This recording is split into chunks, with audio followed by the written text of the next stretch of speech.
గోల్కొండ మన రాష్ట్రం మన TV. Please subscribe Golkonda TV. For more updates bell button పై క్లిక్ చేయండి.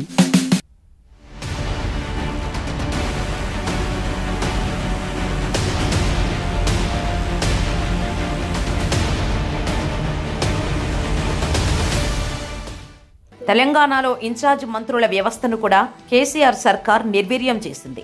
2 ఎమ్మెల్యేలకు ఒక జిల్లా అన్నట్టుగా జిల్లాలను విభజించిన కేసీఆర్ జిల్లా పరిషత్ మీటింగులు జరిగినా, జిల్లా సమీక్షా సమావేశాలు జరిగినా వాటికి ప్రాధాన్యం లేకుండా చేశారు.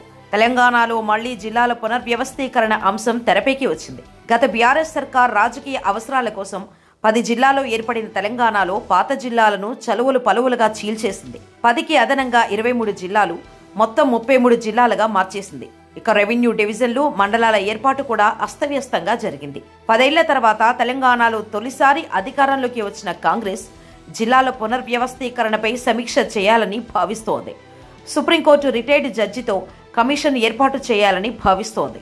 కొత్త జిల్లాలు, రెవెన్యూ డివిజన్లు, మండలాల ఏర్పాటులో జరిగిన లోపాలను సవరించి శాస్త్రీయంగా, పాలనాయోగ్యంగా జిల్లాలను విభజించాలని భావిస్తోంది. తెలంగాణను 10 ఏళ్లు పాటించిన బీఆర్ఎస్ సర్కార్ పాలనను ప్రజలకు మరింత చేరువ చేయాలన్న ఉద్దేశంతో జిల్లాల పునర్వ్యవస్థీకరణ చేపట్టింది.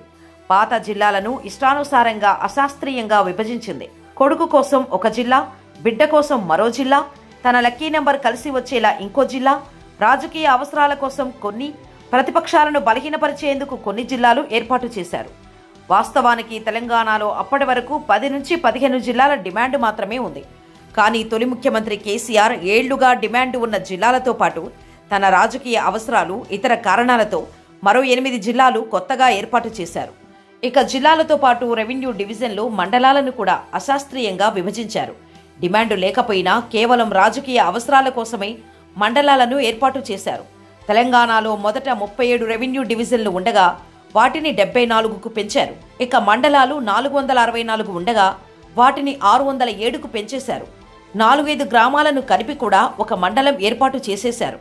ఇక జిల్లాల విషయానికి వచ్చేసరికి 1.5-2 నియోజకవర్గాలను కలిపి జిల్లాలు ఏర్పాటు చేశారు. కేసీఆర్ లక్కీ నెంబర్ 6 అని, అందుకే ఆయన 33 జిల్లాలు ఏర్పాటు చేశారని, ఇప్పుడు రేవంత్ లక్కీ నెంబర్ 9 అని, అందుకే ఆయన జిల్లాల సంఖ్యను 18కి కుదించే ప్రయత్నాలు చేస్తున్నారన్న మరో చర్చ కూడా సోషల్ మీడియాలో జరుగుతోంది. అయితే ఇప్పటికే దాదాపు అన్ని జిల్లాల్లో కలెక్టరేట్లు, మెడికల్ కాలేజీలు లాంటి సౌకర్యాలు అందుబాటులోకి రావటం, జిల్లా కేంద్రాల సమీపంలో ఉన్న భూముల రేట్లు కూడా పెరగటంతో ఇప్పుడు పునర్వ్యవస్థీకరణ పేరిట జిల్లాలను రద్దు చేసేందుకు ప్రయత్నిస్తే ప్రజల నుంచి వ్యతిరేకత వచ్చే అవకాశాలు ఉన్నాయి. మరోవైపు బీఆర్ఎస్ వర్కింగ్ ప్రెసిడెంట్ కేటీఆర్ సైతం ఈ విషయంలో ఘాటుగానే స్పందించారు.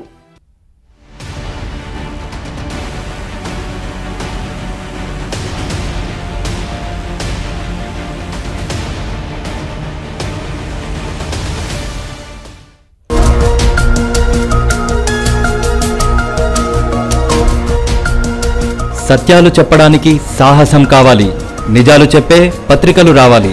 నిజం మా నైజం. మెట్రో పక్క తెలంగాణ దినపత్రిక.